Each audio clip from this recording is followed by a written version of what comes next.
os nossos corações. Eu queria compartilhar um texto com a igreja, um texto conhecido, que é livro de Josué, capítulo de número 1. Vai abrindo comigo a Bíblia Sagrada, livro de Josué, capítulo de número 1. Minha esposa não pôde estar conosco, porque ela é do Ministério de Dança lá na segunda congregacional de Brasília. E hoje a escala dela, eu falei, vamos, ela não posso, tem compromisso. Eu falei, tá bom, intercede então. Intercede para que Deus venha ter misericórdia e graça da nossa vida e venha nos usar com poder e glória. Livro de Josué, capítulo 1. Abra aí rapidinho, para a gente ler algo muito interessante. Leremos até o verso 9. Você que já achou, pode dizer amém, só para eu identificar. Agora, antes de nós lermos, olhe para cá para eu falar algo rapidinho. Um certo dia, Jesus ele propôs uma parábola e disse assim: o semeador saiu a semear. E dentro dessa parábola, ele vai falar que a semente caiu na estrada. E tendo a semente caído na estrada, veio as aves do céu e comeu a semente. E ali, na explicação dessa parte da parábola, ele vai falar assim, ó, a semente é a palavra de Deus. A estrada é o coração do ser humano. Tendo a palavra sido semeada no coração do ser humano, porém o ser humano não entendendo, vem o maligno e rouba do seu coração a palavra. O que é isso, Lucas? Então, se nós formos interpretar a explicação da parábola, Jesus está dizendo, palavra que é semeada, mas não gera compreensão de quem está ouvindo, automaticamente fica infrutífera e dá legalidade para o maligno vir e roubar do nosso coração. Então, o maior objetivo da mensagem é fazer a gente entender a mensagem, é trazer a mensagem simplificada para a nossa compreensão, para que quando nós sairmos por essa porta, a nossa conduta, o nosso comportamento, o nosso caráter venha glorificar o nome de Jesus e Jesus venha ser glorificado no meio dessa sociedade. Amém?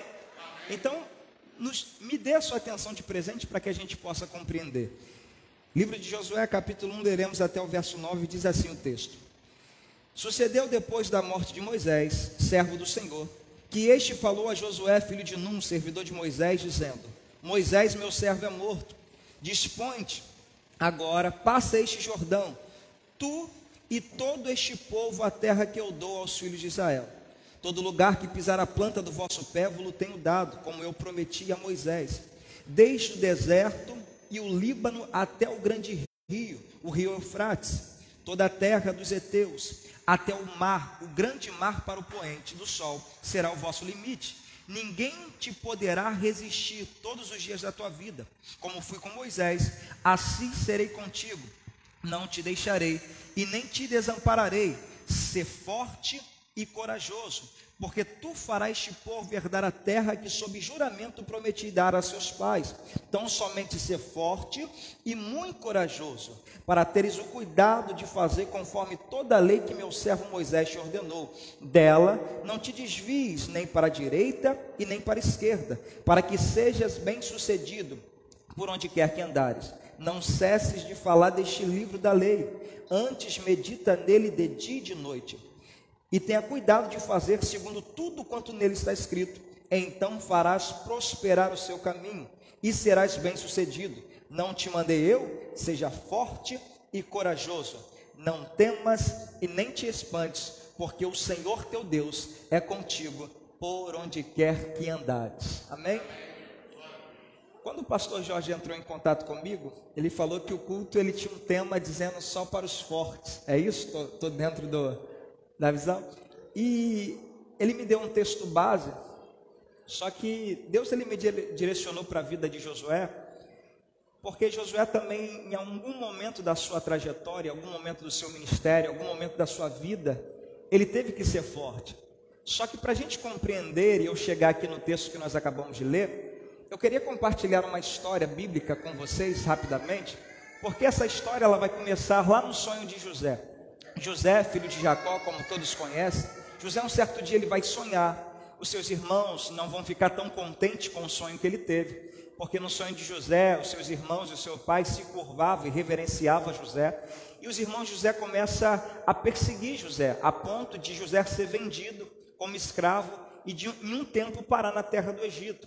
Anos vão se passar, José se torna escravo, José já é escravo, e José vai interpretar 2 sonhos dentro da prisão. Um que voltaria a ser copeiro do rei no palácio, e outro que iria ser morto. Quando José interpreta o sonho, a Bíblia diz, o texto fala, que José fala assim para o copeiro: lembra-te de mim, quando estiveres na presença do rei. Só que 2 anos vão se passar, e o copeiro não lembrou de José em nenhum momento. Mas agora, Faraó vai ter um sonho, e tendo o Faraó um sonho, agora ninguém vai conseguir interpretar esse sonho que Faraó teve. E diz a Bíblia, diz o texto, que agora o copeiro lembra de José. E diz assim: Faraó, já que ninguém está conseguindo interpretar o seu sonho, tem um jovem, tem um homem que dentro da prisão interpretou 2 sonhos.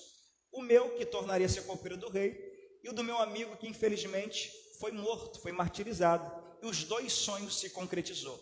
Faraó chama José diante da presença dele, e agora José interpreta o sonho de Faraó. Faraó tira o anel do dedo dele, coloca sobre José e fala assim: José, você será governador do Egito. Nesses 7 anos de bonança, de fartura que virá sobre a terra, você será o responsável de ajuntar alimentos, armazenar no celeiro, para nos 7 anos de vaca magra, para nos 7 anos de escassez, nós devemos estar preparados para nos alimentar e para fornecer alimentos sobre a terra. Agora José vai firmar um pacto com o Faraó. José vai trazer a sua família para o Egito. E agora o Faraó vai morrer, José vai morrer. E o novo Faraó que vai assumir não entende do pacto que tinha entre o povo egípcio e o povo hebreu. E infelizmente, por não entender esse pacto, esse Faraó, vendo que o povo hebreu é um povo numeroso, é um povo forte, é um povo que está crescendo em número na terra do Egito, Faraó propõe a escravizar o povo. Faraó propõe a dar trabalho para o povo, para que o povo venha se tornar escravo. 430 anos se passaram. Deus olhando para a escravidão do povo, para a escassez do povo, para a necessidade do povo. Agora Deus vai levantar um homem que você conhece, um homem chamado Moisés, que tem a responsabilidade de tirar o povo da escravidão da terra do Egito, para levar o povo para o deserto, para ali adorar o nome do Senhor, para depois conquistar uma terra que mana leite e mel. Eu não sei se vocês já ouviram falar a respeito de uma palavra chamada tipologia, que é uma representação de Cristo, muitas vezes em textos da Bíblia da Antiga Aliança. Isso daqui é uma tipificação daquilo que Cristo fez por nós. Moisés é uma representação de um Cristo do Antigo Testamento. Moisés tirou o povo da escravidão da terra do Egito e introduziu o povo no deserto para adorar o Senhor. Para quê? Para conquistar uma terra que mana leite e mel. O que Cristo fez com nós? Cristo nos arrancou da escravidão do pecado. Agora nos introduziu para um ambiente de louvor e adoração. Para quê? Para nós conquistarmos a terra prometida, que é o reino dos céus, e morarmos lá eternamente com Ele. Então foi isso que Cristo fez com nós, ou conosco, melhor dizendo. Então você vai entender que Moisés vai tirar o povo da escravidão, vai levar o povo para o deserto, e só para você entender por que Josué vai ter que ser forte e corajoso. Porque Moisés é um líder que vai direcionar um povo debaixo de abertura de mar vermelho. O povo está vendo diante dos seus olhos o mar se abrir. Moisés é um líder que vai direcionar o povo, que durante o dia, no calor escaldante, Deus vai enviar nuvem para proteger o povo do sol. E durante a noite, no frio, Deus vai enviar coluna de fogo para aquecer o povo do frio. Que quando o povo está com fome no meio do deserto, o povo sendo liderado por Moisés, Deus vai enviar maná do céu para que o povo venha se alimentar. E depois que o povo está enjoado de comer maná, Deus vai fazer chuva de cordonizes no meio do deserto para que o povo venha se alimentar. É no meio do deserto, que na liderança de Moisés, que Deus, quando o povo está com sede, Deus vai fazer brotar água da rocha para que o povo venha beber. São milagres extraordinários que está acontecendo debaixo da liderança de Moisés, debaixo do governo que Moisés tem sobre o povo. Só que agora você vai entender que Deus vai virar para Moisés e falar assim: Moisés, sobe o monte, avista a terra, pois tu não entrará nela. Só que escute isso só para você entender, irmão. Moisés não vai entrar na terra. Só que só para você entender, Moisés vira para Deus e fala assim, em cima do monte: Deus, já que eu não vou entrar, mas quem o Senhor levantará o Senhor tem que levantar alguém para liderar essa nação, para que esse povo não seja como ovelha que não tem pastor. Só para você entender agora, aqui começa Deus levantando Josué para liderar o povo hebreu, o povo de Israel. Mas como é que começa isso? Só para você entender que viver com Cristo, andar com Cristo, ser cristão, tem que ter renúncia. Tem que ser forte, tem que andar na contramão do sistema e do padrão mundano. Lucas, me explica isso. Um certo dia Moisés subiu ao monte e ficou 40 dias e 40 noites orando, jejuando e conversando com a presença. Aqui embaixo o povo vira e fala assim: Moisés morreu e Deus nos abandonou. Pega os ouros que estão com eles, colocam no fogo e montam um bezerro de ouro e diz assim: Arão, esse é o nosso Deus que nos tirou da terra do Egito. Irmãos, só para você entender isso comigo, que povo ingrato.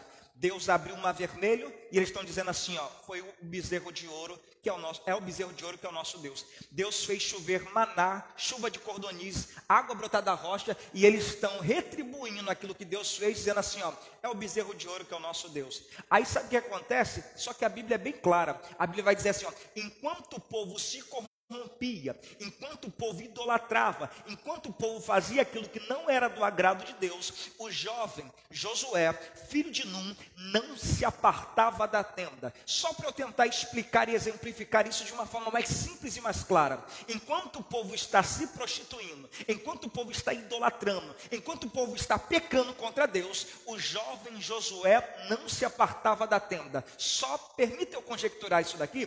Eu fico imaginando, pastor, as pessoas chegando para o jovem Josué, que a Bíblia diz que naquela época ele era jovem. O jovem Josué diz assim, Josué, Moisés morreu, Deus nos abandonou, vamos lá para a prostituição, vamos lá para o tráfico de drogas, vamos lá para se afastar completamente da presença. Mas diz a Bíblia que o jovem Josué, em meio de todas essas propostas, continuava no local onde que Deus determinou para ele estar. Lucas, o que vai acontecer? Por Josué ter negado o pecado, continuado fiel ao Senhor, anos vão se passar, mas no presente momento era o quadrado, no presente momento era o bitolado, no presente momento era o antissocial. Por quê? Porque não queria ceder ao pecado, não queria ceder à idolatria.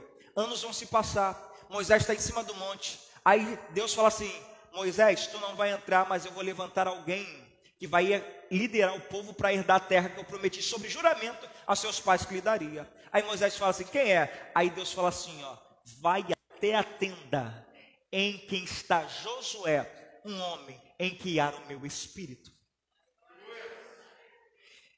Irmãos, eu gosto de pregar sim, eu gosto sim de falar que nós precisamos negar o pecado, e Josué negou o pecado. Repita comigo, negou o pecado.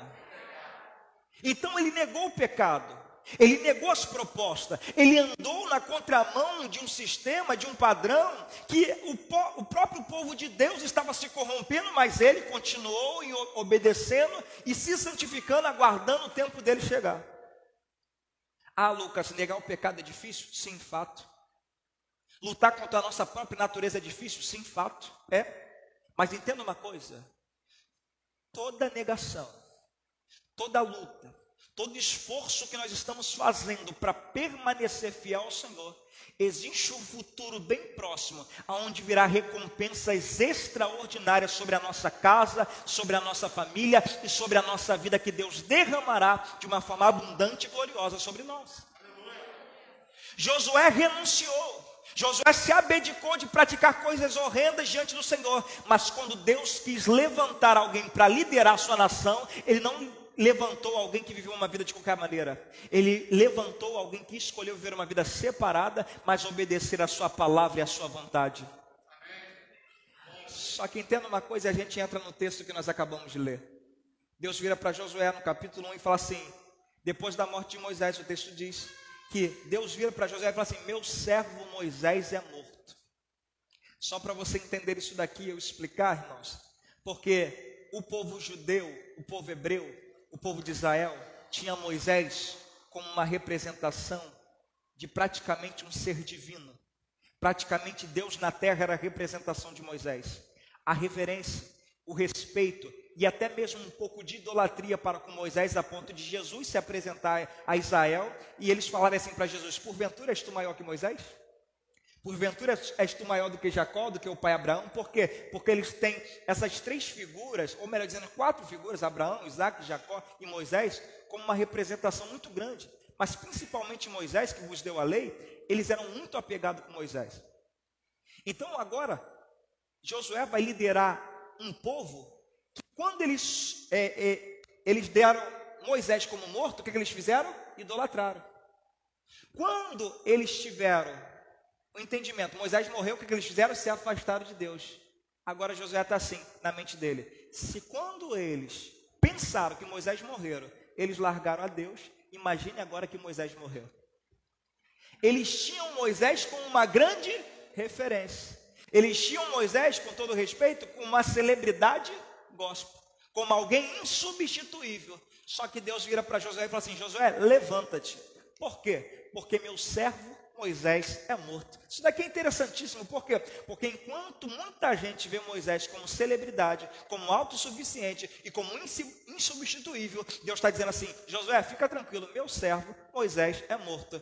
Para muitos é celebridade, para muitos é autossuficiente, para muitos é até uma divindade, mas para mim é apenas o meu servo. E assim como eu fui com ele, seja forte e corajoso, porque eu também serei contigo. Então Deus está consolando o coração de Josué, porque Josué sabe que liderar um povo que foi liderado por Moisés também é difícil. Por quê? Porque o povo viu muitos milagres, o povo viu muitos sinais. Moisés foi uma liderança boa para o povo. Então Josué tem a responsabilidade de substituir essa liderança. Só que entenda uma coisa, irmãos. Deus ele vai começar a dar orientações a Josué no texto que nós lemos, falando para Josué ser forte e corajoso. Falando para Josué, só para a gente memorizar, ser forte e corajoso.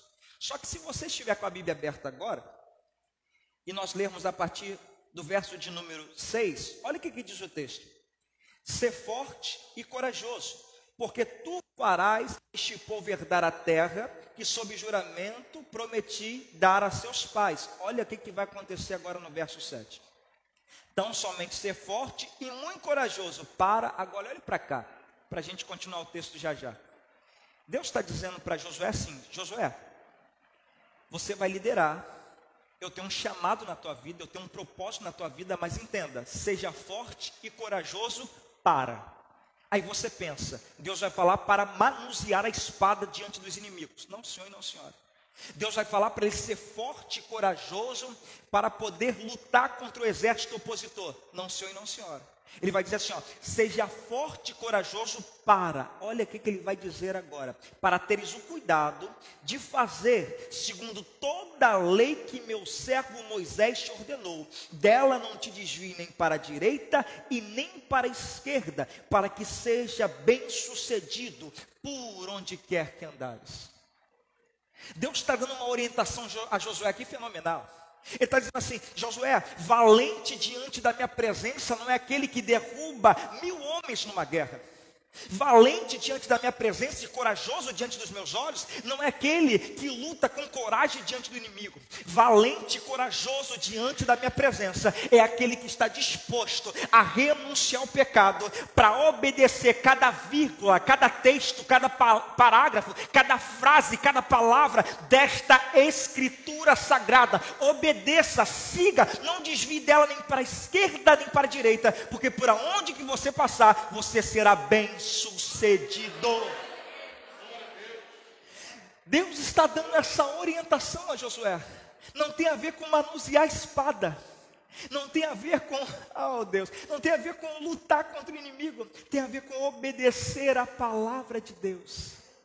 Quando nós obedecemos essa palavra, por onde nós passamos, ou por onde que nós venhamos passar, nós seremos bem-sucedidos. Só que ele vai continuar o texto, ele vai dizer assim, irmãos: Josué, não se aparte da tua boca o livro desta lei. Primeira coisa, Josué, tenha a palavra nos seus lábios, fale da palavra. Lucas, por que fala da palavra? Um certo dia, o apóstolo Paulo, escrevendo uma de suas cartas, ele vai dizer assim, as más conversações corrompem os bons. Em contrapartida, se nós já entendemos que as más conversações corrompem os bons costumes, consequentemente, quando eu falo da palavra, quando eu converso sobre a palavra, quando eu me comunico pela palavra, a palavra ela me traz um bom comportamento para mim. Se as más conversações corrompem, a conversação que glorifica a Deus, que é uma conversação bíblica, que é uma comunicação bíblica, ela traz para mim um bom comportamento e uma boa conduta. Então, primeira coisa, Josué, tenha a palavra nos seus lábios, fale da palavra. Só que ele vai falar assim, ó, medita nela de dia e de noite. Em outras palavras, está dizendo assim, tenha a palavra impregnada na sua mente. Lucas, por que palavra impregnada na mente? Vou te explicar. Quando Adão e Eva estão no jardim do Éden, diz a Bíblia, diz o texto, que a serpente vira e fala assim, foi assim que Deus disse, de toda árvore do jardim comerás livremente? Ela falou assim, de toda árvore comeremos, mas da que está no meio do jardim dela não comerá, porque no dia que comerdes certamente morrerá. Então, a serpente vira e fala assim, não, ele sabe que no dia que você comer, os seus olhos se abrirão e vocês serão semelhantes a Deus. Aí, o texto diz assim, ó, e vendo Eva que o fruto era agradável aos seus olhos, então Eva viu o fruto, e árvore boa para dar entendimento, tomou e comeu e deu ao seu marido, e logo os seus olhos foram abertos. Olha o que o texto diz. Primeiro o texto diz que Eva viu o fruto, depois o texto está dizendo que ela comeu, e depois que comeu, deu ao seu marido, os olhos dele foram abertos. Como os olhos deles foram abertos, se eles já enxergavam? Só vamos entender isso na carta de Paulo à igreja de Corinto, que Paulo fala assim, irmãos, meu medo é que assim como a serpente corrompeu o entendimento de Adão e Eva no jardim, assim também seja corrompido o vosso entendimento. Então, o ser humano se afastou de Deus, por quê? Porque o entendimento do ser humano foi corrompido. E quando o entendimento é corrompido, automaticamente as minhas ações também se corrompem. Por isso, Paulo, em Romanos 12, ele vai dizer assim, rogo-vos, pelas misericórdias de Deus, que apresentei os vossos corpos como sacrifício vivo, santo e agradável a Deus, que é o vosso culto com entendimento, com um culto racional. O que é um culto racional? Eu dou glória a Deus, mas eu dou glória a Deus com entendimento. Eu falo amém, mas eu falo amém com entendimento. Eu bendigo o nome do Senhor, mas eu glorifico a Ele com entendimento. Com entendimento, eu dou glória para Jesus, não porque uma força me faz dar glória. Eu dou glória para Jesus porque eu reconheço que há mais de 2.000 anos atrás, Ele verteu o seu sangue no Calvário, Ele foi pendurado no madeiro, Ele se sacrificou por mim e por você, e por isso a nossa conduta de vida, o nosso comportamento deve glorificar a Ele por gratidão àquilo que Ele já fez por nós. Então nós cultuamos com consciência, com racionalidade. Então Paulo ele vai dizer assim, rogo-vos pela misericórdia de Deus, que apresentei os vossos corpos como sacrifício vivo, santo e agradável a Deus, que é o vosso culto com entendimento, que é o vosso culto racional. E ele vai dizer assim, ó, e transformai-vos pela renovação do vosso entendimento. Então perceba, Paulo está propondo a transformação pela renovação do entendimento. Para que tem entendimento renovado? Porque um dia o entendimento foi corrompido. Mas como é que esse entendimento vai ser transformado, vai ser renovado? A partir do momento que a gente impregnar a palavra na nossa consciência, no nosso entendimento. E o que vai trazer para nós quando nós impregnarmos essa palavra, meditando nela dia e noite na nossa mente? Aí Paulo fala assim, ó, e quando nós tivermos o entendimento transformado e renovado, nós iremos experimentar, não ao pecado, não à iniquidade que nós experimentávamos outrora, mas nós iremos experimentar a boa, a agradável e a perfeita vontade de Deus. Outrora nosso entendimento era corrompido, e o que nós experimentávamos era consequência do pecado e da nossa iniquidade. Mas agora, com a mente renovada pela palavra, nós temos a oportunidade de experimentar a boa e agradável e perfeita vontade de Deus sobre nossas vidas. Irmãos, só para você entender isso daqui, e eu já ir caminhando para o final. Pastor, quando acabar meu tempo, o senhor dá a sinalização. Já acabou? Já? Então, só para você entender isso daqui e eu continuar o texto. Deus está orientando Josué a ser forte. Só que Ele está dizendo que Josué precisa meditar na palavra, precisa falar da palavra, e Ele vai falar assim, ó, pratique a palavra. Porque não adianta meditar e falar se nós não praticarmos. Só para você entender isso, num certo dia Jesus disse assim, ó, aquele que ouve minha palavra e não as pratica, Irei comparar o homem negligente que edificou casa sobre areia. Correram os rios, assopraram os ventos, desceu a chuva, combateu aquela casa e aquela casa caiu e foi grande a sua queda. Porém, aquele que ouve a palavra e as pratica, irei comparar o homem que edificou casa sobre a rocha. Soprou os ventos, correu os rios, desceu a chuva e combateu aquela casa. Porém, aquela casa não foi derribada. Existe uma diferença muito grande em ser ouvinte e ser praticante. Quando o vento soprar, quando as dificuldades chegar, quando tempos de pandemia chegar como esse, quando a nossa casa está firmada pela prática da palavra, pela meditação da palavra, pela uma vivência na palavra, automaticamente as tempestades e as adversidades da vida não podem fazer que o nosso ministério venha desmoronar, que a nossa família venha desmoronar, que o nosso casamento, que o nosso lar venha desmoronar. Por quê? Porque a nossa casa está alicerçada sobre a rocha, e essa rocha é o próprio Cristo Jesus que morreu por nós. Só que redobre a sua atenção, só para eu falar algo interessante aqui com vocês. Irmãos, eu falo isso com muito temor e tremor, e nós vivemos um tempo onde infelizmente nós estamos esquecendo, e quando eu digo nós, perdoe usar essa expressão, nós como igreja em geral, estamos esquecendo um pouco das escrituras sagradas. Nós estamos dando prioridade a muitas coisas, mas não queremos mais nos apegar à palavra. Quantas igrejas eu entro, porta dentro, e infelizmente nós entramos em cultos onde que tem 3 horas de culto muitas vezes, são 2 horas e 45 minutos de muitos movimentos, mas pouca palavra.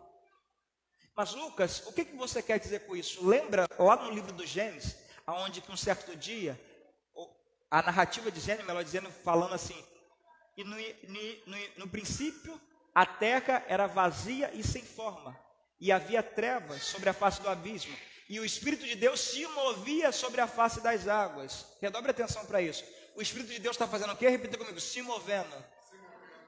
O Espírito de Deus está se movendo, mas o sol ainda não foi criado. O Espírito de Deus ainda está se movendo, mas os luminares, o mar, as estrelas ainda não foram criados.